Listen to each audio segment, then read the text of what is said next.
Mes užaugom per šios metus. Ačiū visiems, kurie prisidėjo. Čia nėra nei pozicijos, nei opozicijos. Visų mūsų širdis plakė šiais metais vienu ritmu.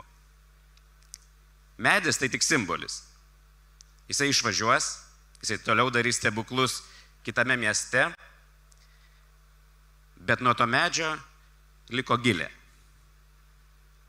kurią mes turėsime čia. Jinai dabar dar maža.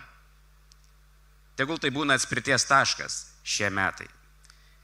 Mėlyjei, mes užauginsime savo medį, nes nuo šiol mes kitokie. Mes radom savo tapatybę. Mes žinom, kad kultūra yra visas gyvenimas. Ir kultūra yra kiekvienoj jūsų širdį. Puoselėkim tą. Ačiū už šitą nuostabų pokytį. Ir mes nesustosim. Mylėsim kultūrą. Ar kultūra įkvepia gyvenimui, jeigu jos neieškome? Ar kultūros manyje yra tiek, kiek joje yra manęs? Ar kultūra esu aš? Ir ar kas nors gali paaiškinti, kas čia daros? Kaišiadorys. Lietuvos kultūros sostinė 2024.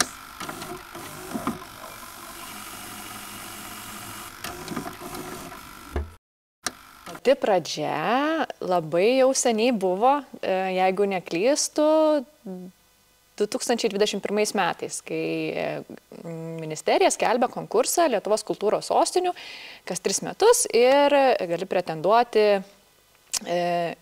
Mūsų buvo atveju 2021 metais, mes pretendavom 2024. Tai labai reikėjo žiūrėti į ateitį.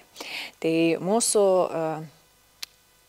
tuo metu neseniai darbą pradėjusi naujose pareigose savivaldybės švietimo, sporto ir kultūros patarėja, labai dabar pamiršau, kokios jos tikrai pareigos, pamatė tą konkursą ir pasidalino idėją, kad galbūt galėtumėm rašyti. Ir aš kažkaip turbūt buvau tas žmogus, kuris sakė, okei, galim, bandom. Ir tada net negalvojau, kokiu dideliu iššūkiu tas atsakymas, kaip čia sulaukė.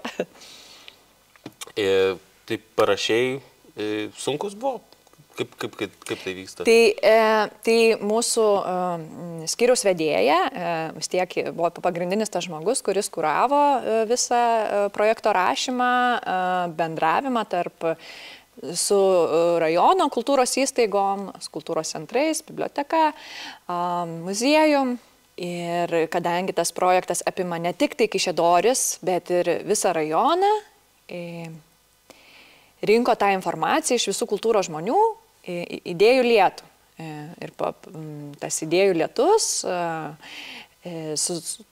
padėjo sukurti tą projektą, to projekto paraišką. Sužinot, kad laimėjot, kaip prisimenė tą... Labai gerai prisimenu, nes kai rašai projektą, tai atrodo toksai smagus nuotykis ir pats rašymo procesas jau yra sukeliantis daug gerų emocijų, tačiau jau pamatai, kaip yra sunku valdyti didelę žmonių grupę, kuri turi savo idėjas ir panašiai, čia toks projektų valdymas visiškai.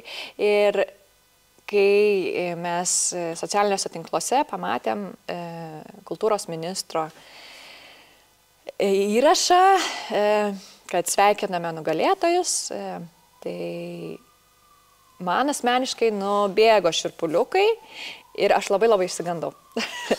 Vietoj to didelio džiaugsmo atėjo labai didelis išgąstis, kad vau, tai yra realu, nes tik tada atėjo tas jausmas, kad čia realiai mes būsim Lietuvos kultūros sostinė. Tai yra labai didelis titulas, kuris turbūt pasitaiko vieną kartą, bent jau per 100 metų, tai mažiausiai miestui. Ir norėčiau, kad jūs gausiais aplodismentais pasitiktumėte Lietuvos kultūros sostinė 2024. Kaišiadorys! Tai mums ambicingas tikslas buvo iš tikrųjų ir tai yra iššūkis. Tačiau iššūkis pasiekti užsibrėžtus tikslus, kuriuos mes savo kėlėme, kuriuos kelia lūkesčius įgyventi, atliepti tiems, kurie turi laukdami šių metų, nes tai yra istorinis įvykis, kuris per 100 metų, dvejonė ar dar kartą pasikartos. Tai, ką mes sukursime, apie tai kalbės ateities kartos ir mes kūrėme savo krašto istoriją. Tuo metu, kai buvo ruošiamasi kultūros sostinės metams, žinojau, kad jie bus tokie, bet labai stipriai nebuvau įsitraukusi, tiesiog stebėjau šono, kad žmonės dirba, kad kuriamas ženklas. Buvo tikrai įdomu, bet nebuvau tikrai dalyvė viso to. Ir kai jau atsitiko tas momentas, kai sudalyvau konkurse ir tapau vadovę kultūros centro, tada sužinojau, kad kultūros centras bus ir projekto vykdytojas. Aišku, didelė komanda kūrė visą tai, kaip turėtų būti ta sostinė ir kaip viskas turėtų vykti dar iki 2024 pradžios, kai tie metai jau prasidėjo. Bet natūralu, kad kiekvienas scenarijus, kuris yra parašytas, kartais kai kurių dalių jame dar trūksta arba ne viskas vyksta taip, kaip buvo suplanuota, nes viena yra planuoti ir galvoti ir ruoštis. Nes jau nekartą esu sakiusi tikrai, kad vieno scenarijaus niekam nėra, taip pat ir kultūros sostiniai. Kiekvienas miestas gavęs šį titulą turi galimybę pažvelgti į jį ir išgyventi sostinę savaip. Esminiai taškai, kryptis, tikrai viskas buvo. Bet buvo labai nemažai dar ir laisvės ir nemažai dar vietų, kur tikrai natūraliai, kai tu jau priartėjai prie to momento ar prie to įvykio, turi galvoti ir viską sudėlioti tuos taškus ant jį. Ir visa komanda natūraliai, kuri ruošiasi, jau kai atėjo tie sostinės metai, mes supratom, kad jau reikia viską dėlioti, daryti ir buvo tas laisvės. Ir vienintelis tikslas, ko gero, kurį aš savo išsikėliau, žinodama, kad jau tu ateini į tai, kas yra paruošta, kur žmonės dirbo, kad padaryti maksimaliai gerai kiekvieną renginį suorganizuoti, kiekvieną situaciją išspręsti taip, kaip gali geriausiai ir galbūt netgi geriau negu įmanoma. Tiesiog tuo metu, kuriame tu esi. Tai va toks turbūt esminis tikslas buvo ir labai tikiuosi, kad daugelį atvejų mums pavyko jį pasiekti. Tu buvai atsakinga už atidarimą. Kaip vyko tas pasiruošimas ir idėja? Iš kur gimė? Ar tai buvo tavo, ar Audriaus? Jo, mes turim nuostabų režisierių, tikrai labai stiprų ir mūsų projekto pats konceptas yra kultūros keliai ir kelionės, kurie suskirstyti 4 kryptis. Dėl to Audrius turėdama šitą konceptą, jis sugalvojo atidarimo visą vaizdą, bendradarbiaujant su režisierium, su kitais idėjininkais. Tai mano darbas yra labiau suriktuoti, suskambinti, kad viskas būtų laiku. Apie idėją atidarimo renginį 4 sostinės, 4 kryptys, kaip kilo?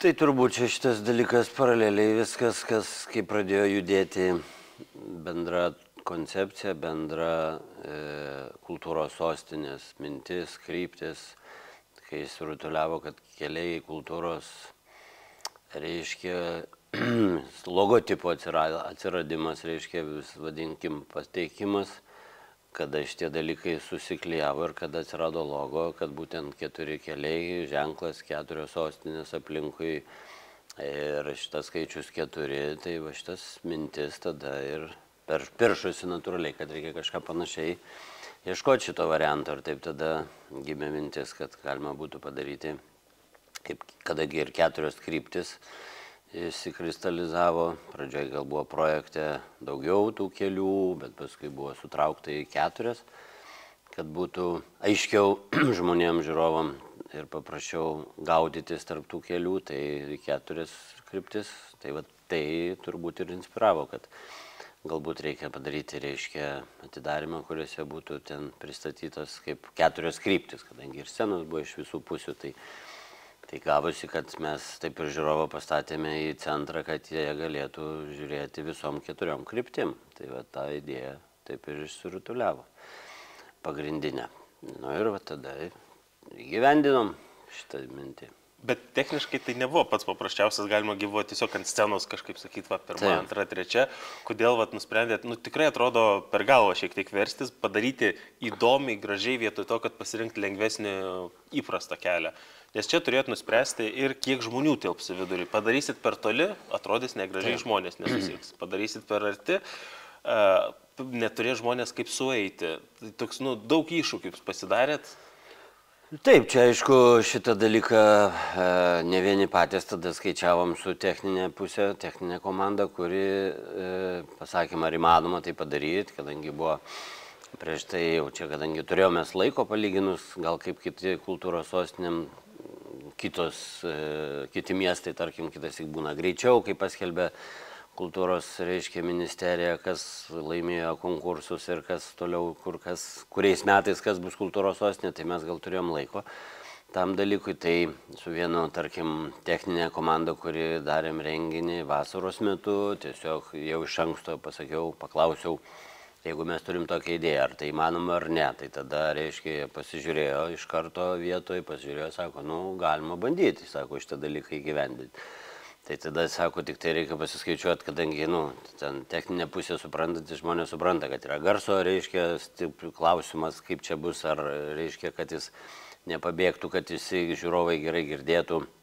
Tai šitas dalykas buvo tiesiog sprendžiamas, paskui jie sakė, kad jo, mes skaičiavom ten ilgą laiką, galvojom, kaip čia geriau bus ir kaip padaryti visą tą dalyką. Nu, ir tada jau maždaug išstumdėm atstumus, kad būtų aišku pagal aikštės galimybės mūsų. Ir tiesiog gavosi taip, kad sako, jo, padarysim, viskas įmanoma, tas projektas, reiškia, įmanoma padaryti. Ir tada yra smagu, kada techniškai gali žmonės irgi, sako, jiem irgi buvo savotiškas iššūkis, nes, sako, čia taip dažnai, kaip pats sakai, nedaro to tokio varianto, tai, bet iš dalies žiūrovam tai buvo tikrai įspūdis, ta prasme, ir manau, kad netikėta ir bent jau šitam krašte taip nebuvo daryta kol kas, bent jau kiek žinau, tai buvo smagu, kad kažkur visam pasaulyje, reiškia, tai dalykai būna kartais, kad tai yra padaroma ir įmanoma.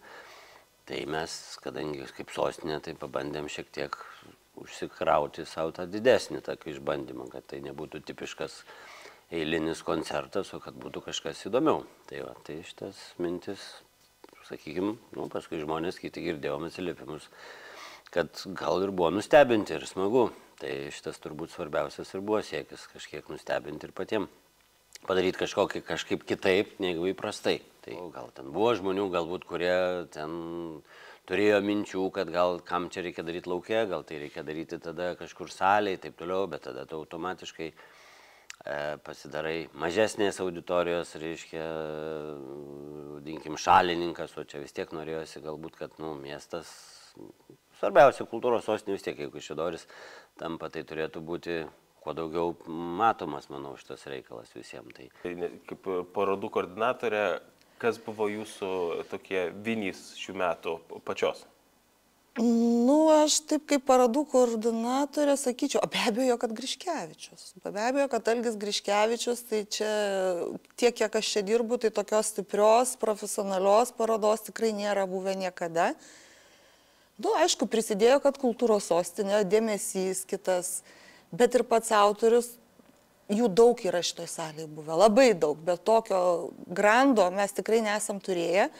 Galų gale šio renginio dėka per projektą mes gavome ir apšvietimą, kuris dabar jau kaip ir profesionalus apšvietimas, taip kad Kaišiadorys dabar turės tikrai gerą salę parodoms.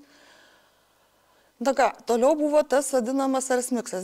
Griškevičius buvo jo dalis, bet principai vėl tai buvo pirmas toks renginys, kur bandėm pritraukti šiuolaikinį meną, parodyti jį kitokį, negu eilinis kaišiadorietis yra pripratęs.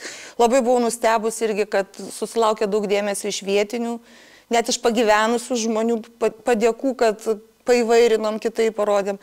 Nes labai smagu buvo, kad tas kioskas bent savaitę atsigavęs buvo. Ir tie visi pasirodymai, nu, toks stiprus arsmiksas man išlikęs yra, be abejo, su Griškevičiaus priešakį, sakyčiau. Nors labai buvo smagu, kad tam kioske mūsų kraštietė Jurgita Jodytė labai daug jėgų įdėjo, jinai beje ambasadorė mūsų yra. atsivedė savo draugus ir tikrai padarėm, tokį įdomų reginį, nes žmonės net ir po tamsiai žiūrėjo, kaip ten viskas atrodo. Man buvo labai didelis įspūdis, kada prie kiosko tenais laukiam kažko, tai jau po atidarimo, šurmuliavo dar žmonės. Priejo gerokai pagyvenus moteris, pasirodo, jinai mokytoja buvus, bet jau daug metų pensijai. Ir jinai sako, aš taip džiaugiuosi. Sako, aš visus renginius einu, kiekvieną penktadienį oazės, visur. Sako, man taip viskas įdomu, aš nenustoju domėtis niekada, bet jau šiemet, sako, tai tiesiog nežinau, kaip suspėti. Arba dar vienas faktas, kad muzikinės oazės atvažiuodavo iš Prienų rajono ekipažas pensininkių, kuriuos viena parekomendavo iš mūsų rajono, atvažiavo ir paskiau jos kiekvieną penktadienį organizavosi transportą ir atvažiuodavo. Ir visi sakė, mums visiškai nesvarbu, kas tu scena vyksta, čia taip gražu, taip faina, tiek žmonių. Tokie paprasti žmogiški dalykai ir jie tikrai stebina, ypač iš vyresnių žmonių, kur mums atrodė, kad jiem tik kapelos te reikia. Bet taip nėra. Ką norėjot perduoti žiūrovui, atnešdami šias parodas? Kokia mintis buvo? Man norėjosi parodyti, kad mūsų rajone yra labai daug talentingų žmonių. Visi, aišku, jie čia ir netilpo į šitą salę. Tiesiog, laiko pritrūko, metai galėtų būti 24 mėnesiai, tai gal tada kažkaip tai. Kas mėgavotės grupėmis, kas mėgavotės koncertais, visu tuo vaibu, kuris ten buvo, čia yra kaltininkas. Ačiū jai, tai buvo jos darbo indėlis, kad tokios didelės žvaigždės kaip 8 kambarys, Baltas kiras, Kujeliai, Biplanai, Jauti buvo čia Kaišiadoryse. Kaip sekėsi organizuoti? Gerai sekėsi. Iš pradžių tai buvo siaubingai baisu, bet pradininkė muzikos oazių buvo Aistė Gudeliauskaitė, bet Aistė, kadangi išėjo į dekretą, tai šitą persėmiau aš. Buvo siaubingai baisu, nes reikėjo viską susiplanuoti, o prieš tai aš nebuvau tokio darbo darius, grinai, kad suplanuoti visą vasarą čia ir dabar, tarkim, balandžio mėnesį, viskas jau turi būti suplanuota. Bet pavyko. Kodėl tai yra svarbu, kodėl organizuoti? Ar dėl savęs darai, nes žinau, kad pasikvieti grupės, kurios tau patinka asmeniškai ir tai yra, manau, labai gerai, nes tada, labiau motyvuoja dirbti. Bet kas dar, ar tik tai? Kas veža?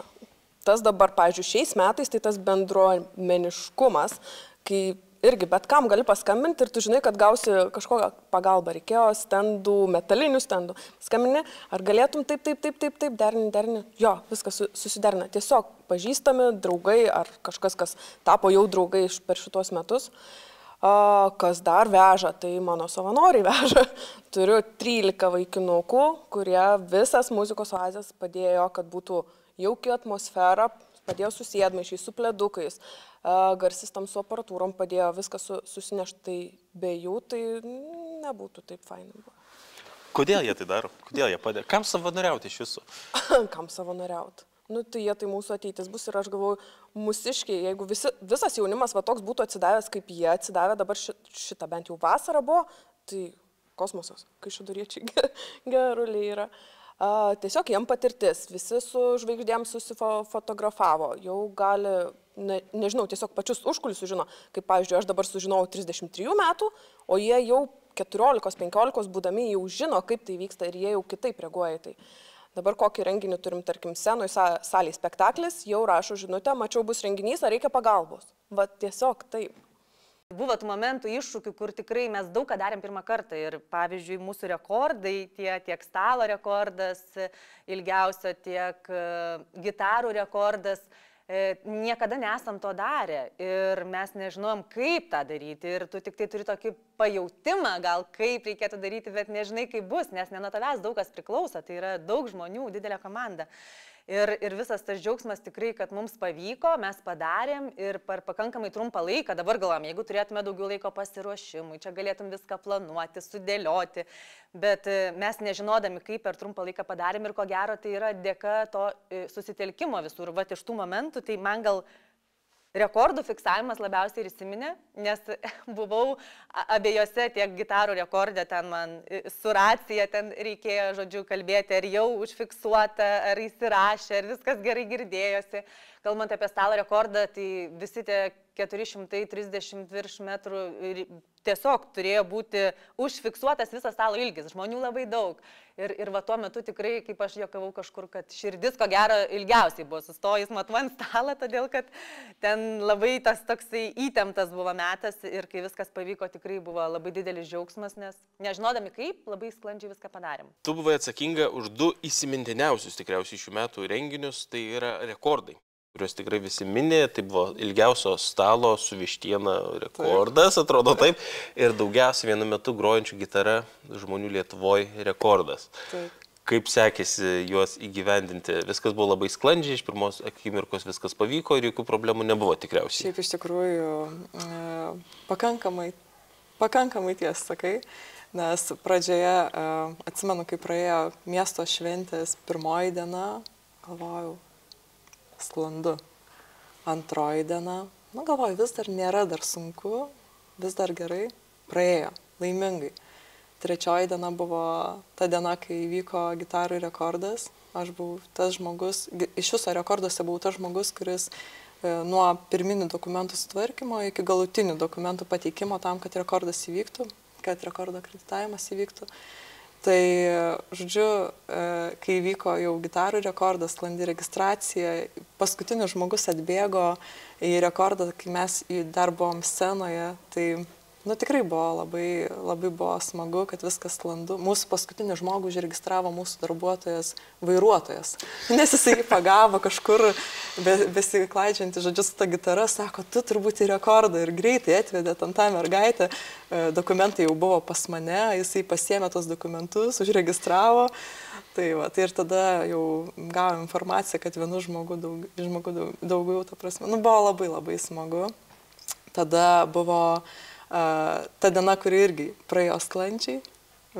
Ir tada 4. diena, kur buvo jau ilgiausias stalas, mes jau tikrai pavargę. Buvo labai daug savanorių, visas dienas buvo daug savanorių. Buvo labai sunku. Mano telefonas rodė, kad mes per 4 dienas, aš per 4 dienas nuėjau daugiau nei 100 kilometrų. Aš vis žiūrėdavau į žingsnius, telefoną visą turėjau prie savęs, mes buvom apsikarstę racijom, man tai buvo pirmas kartas, nes anksčiau dirbau mažam kultūros centre, kur nieko panašaus nereikėjo. Bet iš tikrųjų manau, kad ši šventė buvo vinis ir labai esu dėl to laiminga, labai dėkinga visai komandai. Tikrai, manau, bet kuri kita įstaiga, matydama taip, kaip mes dirbom tada, galėjom būti, žodžiu, pavyzdys, tada kaip gražiai susigrojom. Apie stalo rekordą. Ta diena buvo, prisimenu, teko pačiam dalyvauti visuose tose įvykiuose, filmavom irgi, kaip ir dabar filmuoja mano komanda. Buvo toks neramumas dėl orų. Kaip pati išgyvenai, nes tu turi vis tiek, atrodo, pasižadėjot padaryti rekordą, gali ateiti lietus, gali... Buvo labai baisu. Aš atvažiavau anksti ryte, nes man paskambino, kad komanda atvažiuoja jau surinkti stalų. Iš vakaro buvo atvežta dalis jau inventoriaus, nes būtumėm nespėję. Ir jie atvažiuoja, man paskambino, buvo apie 5:30 ryto, atvažiuoju, krapnoja. Jie pradėjo dėlioti stalus, lyja. Atvažiavo įranga, kad pastatyti garso aparatūrą, kas man labiau kėlė nerimą tikriausiai, nes tu supranti, kad jeigu nėra garso aparatūros, tu negalėsi žmonių informuoti, kada atsisėsti, kada atsistoti, kada prieiti. Jeigu to nebus sklandaus rekordo fiksavimo.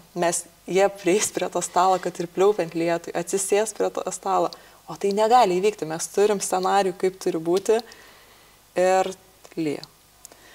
Ir staiga, jau praėjus gal porai valandų, žodžiu, apie 8 ryto, debesis prasklaidė, oras pagerėjo, tai žmonėm irgi kažkaip, nežinau, vis pakliūdavo taip, kad aš kartu ten viską darydavau, tai irgi krovėm tos stalus, kėdes, tuomet atvažiavo jau gėles, išdėliojo floristė ir, žiūrim, kad viskas gan gerai, atvažiavo po to jau grilininkai, tikrai viskas buvo sklandu. Sunkiausia buvo, kad žmonės neprieitų prie stalo, sugeneruoti, kad jie nepultų ten valgyti. Ir užtruko mūsų pats rekordo fiksavimas, nes tai nebuvo taip paprasta. Aišku, pirmas kartas, gal dabar kažką ir darytumėm kitaip. galiu va papasakoti, kas buvo po rekordo. Tai aišku, suvalgėm visą vištieną, jau toliau vyko chorų festivalis, tai mes turėjom labai greitai surinkti stalus, nes turėjo būti chorų eisena. Ir tie stalai turėjo nebūti nuo akcentas gatvėje. Ir, žodžiu, pagrindinėje gatvėje yra stalai, tai 400 metrų stalo. Ir aš pasakiau tiem žmonėms, įmoniai, sakau, žiūrėkit, galit kėdes pasimti. Ir jau aš buvau kažkur kitur reikalinga, aš ateinu ir žiūriu, kad jie tas kėdes susikrovė ant stalo. Kas, negalima, viską gadina, negražu, žodžiu, eisena bus, mes filmuojam, fotografuojam, viskas yra suplanuota, kad ant stalų kėdžių nebus, o kalnas sukrautas, žodžiu, tenais tas kėdės baisiai atrodo. Tada čiupau kelis savanorius, mes nuėjom jau tai komandai, tai įmonei, sakyti, viskas, greitai dedam. Tie atsivarė autobusiuką, mes kaip pakvaišė tas kėdes, iš paskutinių jėgų, nes paskutinė diena, žiauriai sunku. Ir iš tų, aišku, darbų nieks nemato ir nieks jų tikrai, galbūt, kaip pasakyti, nevertina, bet nesinorėjo, kad tai būtų, kad tos kėdės ten atrodytų negražiai, neestetiškai, norisi, kad viskas būtų gražu, tolygu. Iš tiesų, tai jaudulio buvo pradedant stalais, kuriuos reikėjo nutiesti per visą Gedimino gatvę. Turbūt pirmą kartą, nesu tikra, bet istorijai buvo uždaryta ta gatvė 2 dienas. Ir stalų tiesimas prasidėjo nuo ankstaus ryto. Reikėjo ištiesti stalus, nutiesti staltiesę, sudėti kėdes, tada pasirūpinti, kad kadangi stalas turėjo būti nuklotas vištienos gaminiais, kad viso stalo ilgyje mes juos tvarkingai išdėtume, tinkamu metu, kad pakaktų žmonių. Tada labai ačiū tikrai visiems savanoriams. Čia dar vienas labai svarbus momentas, kad šie metai užaugino galbūt tą savanorystės tokią idėją, kad reikia prisidėti, reikia kartu daryti ir tą bendrystę pajausti. Tai stalui mums reikėjo nemažo kiekio žmonių, kurie stovėjo per visą ilgį, tam, kad sužiūrėtų, ar viskas gerai, kad niekas, žinot, turėjo žmonės laiku atsistoti, laiku atsistėsti, kad mes tinkamu metu ten su spinduliu išmatuotume. Tai ačiū verslui iš tiesų, kuris pagelbėjo matuojant. Ačiū, kuris padėjo dekoruoti stalą. Ir paskui aš tikrai prisimenu tą tokią įtampą, kai mes visi su racijom. Mes tikrai šiais metais, tas 4 dienų renginys mūsų, buvom absoliučiai visi kolegos su racijom ir tas toksai pasijautė, kad mūsų tie renginiai tokiam, kitam lygyje yra, kad mes ten viską koordinuojam iš toli, nes labai erdvėse renginiai išsiplėtė ir reikėjo ten, vienas renginys baigęs, reikia pernešti kėdės, sustatyti kėdės, nuvežti sėdmaišius, viskuo pasirūpinti ir iš esmės ta komanda, kuri viskuo rūpinosi, labai maža yra. Ir žiūrint iš šono, mes dažniausiai tų užkulisių nematom, bet mūsų tų darančių, sakykime, organizatorių, galvojančių ir padedančių daug, bet jau vykdytojų labai daug nebuvo. Tai tikrai labai ačiū savanoriam ir tiems mūsų savanoriams jaunuoliams, apie 15 jaunuolių, kurie visą vasarą padėjo mums labiausiai su muzikos oazėm ir kitais lauko renginiais ir su festivaliu kėdes nešioti, sėdmaišius nešioti. Ir man tas toksai džiaugsmas matyti tuos vaikus, jaunuolius, darančius tokius gerus darbus. Ir tas tęstinumas toksai yra toks, kad jie šiandien irgi, jau kai baigėsi oazė, sako, kaip gaila. Ir atrodo, kad jiems toksai kaip ir darbas, bet toks atsirado įprotis, kur jiems fainai pas mus tiesiog ateiti. Jie užeina pas mus dabar kabinetą, sako, sveiki, kaip sekasi, gal reikia kažką padėti. Tai dabar jie savanoriauja Rūbiniai kartais. Ir toksai ta tokia kūrimas to tokio ryšio, mes to žmonės leidžiame prie organizavimo, arčiau jie susitinka, nusifotografuoja su atlikėjais ir tokia yra ta, kuriame vertę abipusę. Didžiausia pergalė šių metų, nes buvo daug didelių renginių, daug įspūdingų momentų, kur buvo toks, kur asmeniškai, jėga pavyko.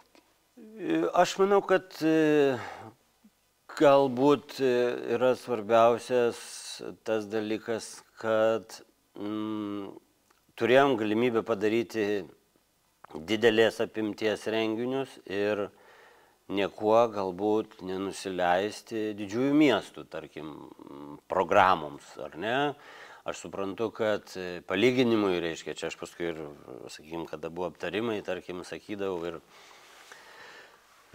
mūsų valdžios žmonėms sakydavau, kad jeigu palygintų programas, tarkim, tų metų, ar ne, ką kiekvienas miestas švenčia ir kaip švenčia, tarkim, tai sakydavau, kad galbūt tai yra skiriasi tik tai biudžeto dydžių. Nes, sakykim, pati forma, turinys, apimtim panašiai buvo, kaip, sakykim, kitų didžiųjų galbūt miestų, ar ne. Mes irgi turėjom 3 dienas didįjį miesto šventę, kas čia daro festivalį. Tai galėčiau pasakyti, kad pavyko galbūt anksčiau, reiškia, skepticizmas arba įprotis, kuris buvo galbūt mieste, kad neištemsim žmonių dėmesio ir taip toliau įdomumų, tarkim, kad mes galėtumėm 3 dienas padaryti šventę, nes tikrai buvo tokių, kurie sakė, kad penktadienis vakare atidarom, šeštadienį pašvenčiam, sekmadienį jau visi bus pavargę, reiškia, po šeštadienio, reiškia, nebepaeis sekmadienį, taip toliau. Tai va šitą dalyką, sakyčiau, vienas turbūt man įdomesnių dalykų buvo faktas įrodyti galbūt, kad jeigu mes turim ką pasiūlyti sekmadienį, jeigu mes turim pasiūlyti programą sekmadienio pilną ar ne, tai, tarkim, bus tų žmonių. Ir buvo labai smagu, kad sekmadienio vakarą, tarkim, dar jau kur galbūt prognozavom, kad kadangi buvo, tarkim, vandens fontanai, kurie atrodo tiesiog jau, kadangi yra sustatyti fontanai, atvažiavę įrangą, reiškia, paruošti ir taip toliau, techninė pusė, tarkim, yra didelis įdarbis padarytas, tai atrodė, kad jau galbūt, reiškia, gaila juos anksčiau laiko išardyti ir jeigu jau atvažiavo, tai tegu būna, ar ne, nors kiti galbūt sakė, kad jau ko gero niekas nebeteis sekmadienį. Ir buvo labai smagu, kad sekmadienio vakarą fontanas, reiškia, turėjo daugiausiai turbūt žiūrovų, reiškia, ir kad jų buvo tikrai daug. Tai šiuo atveju tada įrodėm savo ir kitiems, kad mes galim pajėgus daryti ir keletą dienų festivalį ir kad jisai iš tikrųjų pritrauks daug žmonių ir kad suinteresuotumas bus. Tai turbūt svarbus šitas faktorius, o toliau, reiškia, aišku, kaip ir kiekviena galbūt kultūros sostinė kažkuo, sakykime, nori irgi patemti, reiškia, ir parodyti visus savo kultūrinius pajėgumus. Tai aš manau, kad čia galbūt irgi laimėjimas, kad, sakykime, tie žmonės, kurie galbūt dirbo su mumis kultūros centre ar kiti iš kitų kultūros centrų, kurie prisidėjo, tai jiem tas, sakykime, treniruotė vadinama, ar ne, arba tie renginiai, kuriuos kai kurie žmonės buvo, kaip sakot, keitėsi kolektyvas, nauji įmesti, ar ne.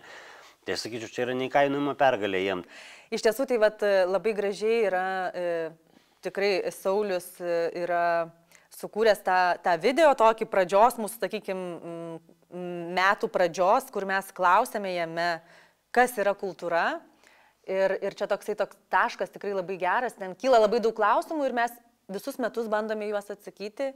Ir tikrai, ko gero, kad pačioje pabaigoje mes supratome ir suprantame, kad kultūra esu aš, kad tiek, kiek mes kiekvienas esame, turime savyje vidinio to supratimo, tiek ir duodame tai kultūrai ir kad visada viskas prasideda nuo vieno žmogaus, nuo iniciatyvos skirtingose srityse ir kai savo gebėjimus ir geriausias kompetencijas sudedam į krūvą, mes galim pasiekti didžiausią rezultatą. Tai tikrai aš galvoju, kad rajono mastu, ne tik tai apie Kaišiadoris kalbant, tikrai vyko pokyčių ir labai norėtųsi, kad šie metai mums būtų tas atspirties taškas, va toksai, nuo kurio mes atsispiriam ir kylam tik aukštyn. Kad tas, tai, ką pasiekėm šiais metais, susitelkimą ir dėmesį kultūrai, renginius, kokybę, kad viskas eitų tik tai į viršų. Kokybės prasme, o ne kiekybės. Kas laukia? Kokie yra planai, kokie yra lūkesčiai? Aišku, mes laidą filmuom, nežinom, kada žiūrės, brangų žiūrovai, bet filmuom iki naujų metų, tai dar biudžetai nėra paskirti, bet galbūt kažką galite išduoti, kokie yra pokalbiai už uždarų durų, ko tikėtis.